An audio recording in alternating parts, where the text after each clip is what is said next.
Madame la présidente, madame la ministre, monsieur le ministre, mes chers collègues, le Mercosur est en négociation depuis une vingtaine d'années et il m'est difficile de concevoir aujourd'hui la nécessité de se précipiter.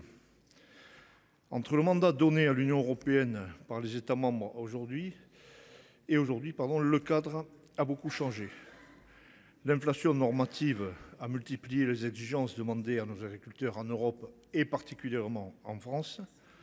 Nos normes environnementales et sanitaires européennes ont beaucoup évolué aussi. Nous ne pouvons pas non plus oublier le contexte récent au niveau national. Après les fortes mobilisations, manifestations agricoles du début d'année, l'imminence de la signature remobilise les agriculteurs exténués par le sentiment d'être encore une fois la variable d'ajustement.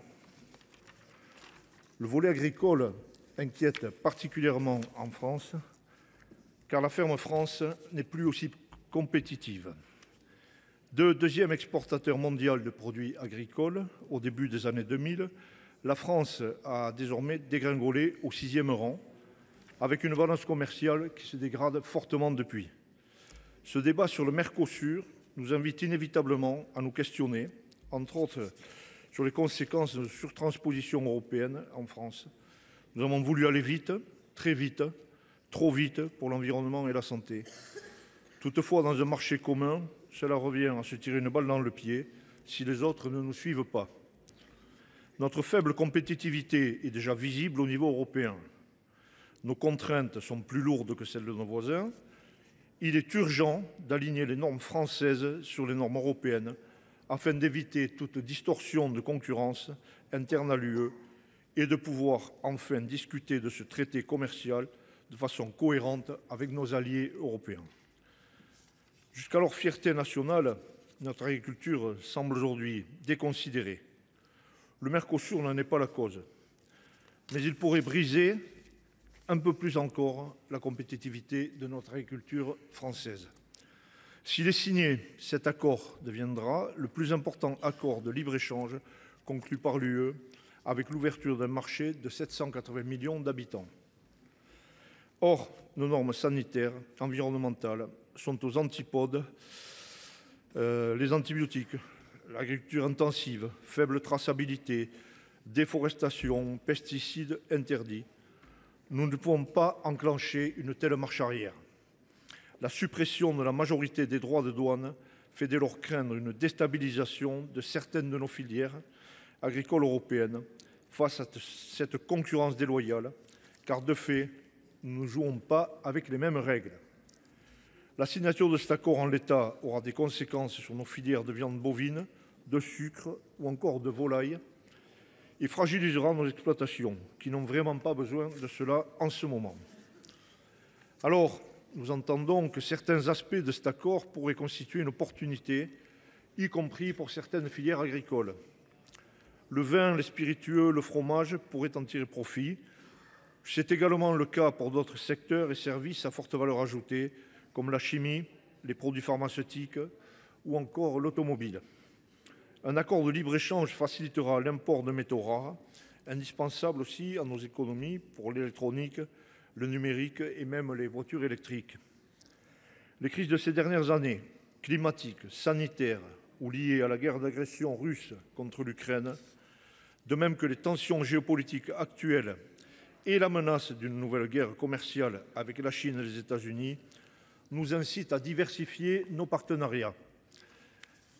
Et aujourd'hui, trouver de nouveaux débouchés pour notre économie, limiter notre dépendance économique à quelques acteurs, trouver des solutions pour les secteurs stratégiques est certes nécessaire pour pouvoir résister aux menaces extérieures. Certains accords commerciaux comme le CETA ont pu se révéler bénéfiques. Les échanges bilatéraux de biens entre l'UE et le Canada ont augmenté de 51% entre 2017 et 2023 et de 34% entre la France et le Canada.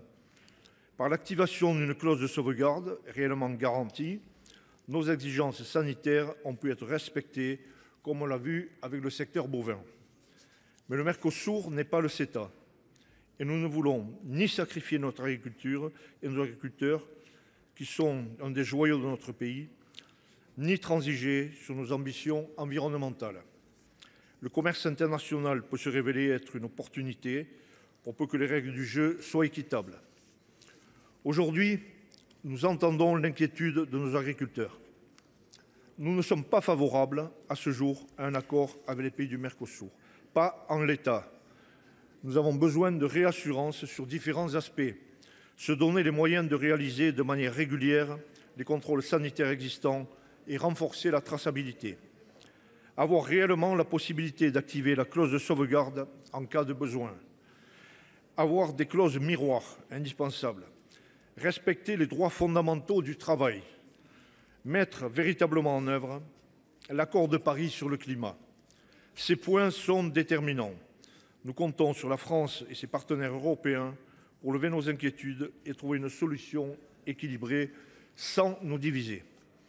La France, sous l'impulsion du président et du gouvernement, n'est plus isolée sur la scène européenne. Hier, c'était la France, aujourd'hui l'Italie, la Pologne.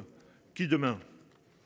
Nous souhaitons une poursuite des travaux entre l'Union européenne et le Mercosur et être rassurés sur nos demandes qui sont indispensables. Nous ne pouvons pas, en l'état, soutenir la position de la Commission européenne. Il en va de notre souveraineté alimentaire. Nous voterons donc, comme le gouvernement, en faveur de cette proposition.